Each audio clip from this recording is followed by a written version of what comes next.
Hi, it's me again with Corel Draw Tips and Tricks, and somebody sent me this photograph and asked how they could trace this image or this logo.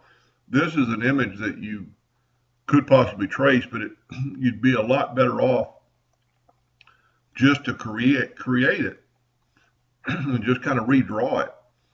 So I thought I'd make a video, and all I need to do is take a rectangle and go from that edge to that edge.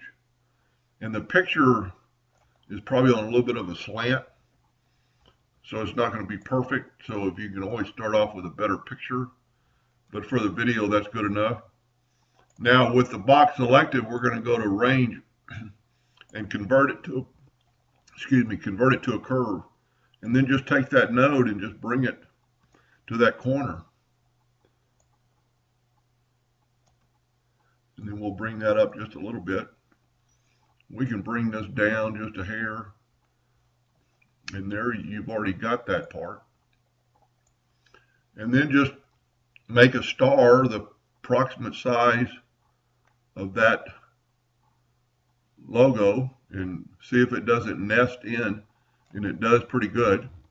So you'd want to use your pick tool, and you want to pick that one and grab that node right there and have it snap to. And if you don't know what snap to is, it's under view and snap to object, and it's going to snap to that object. Now there might be an easier way to do this, but you could just take this object and Control D and make a duplicate and move that to right there, double click on it and rotate it, and you're going to move your rotation to that node. Now it should be a certain amount of degrees, but I can't really get it to work perfectly. And you see how easy this is. So Control D, double click on it and see it's back where you need it. So we're not going to move our rotation, we're going to move have it snap to that object, double click on it, and you'll get the rotation right where it needs to be.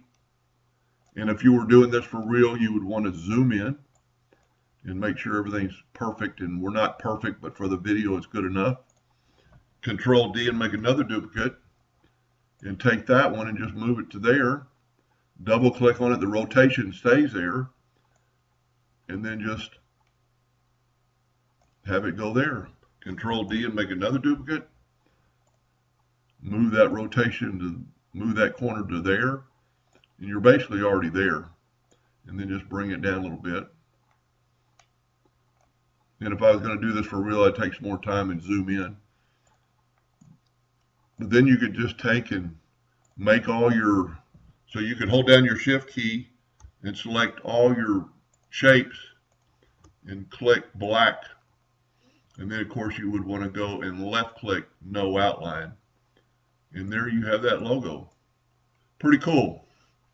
Hope that helped them a little bit, and thank you for watching.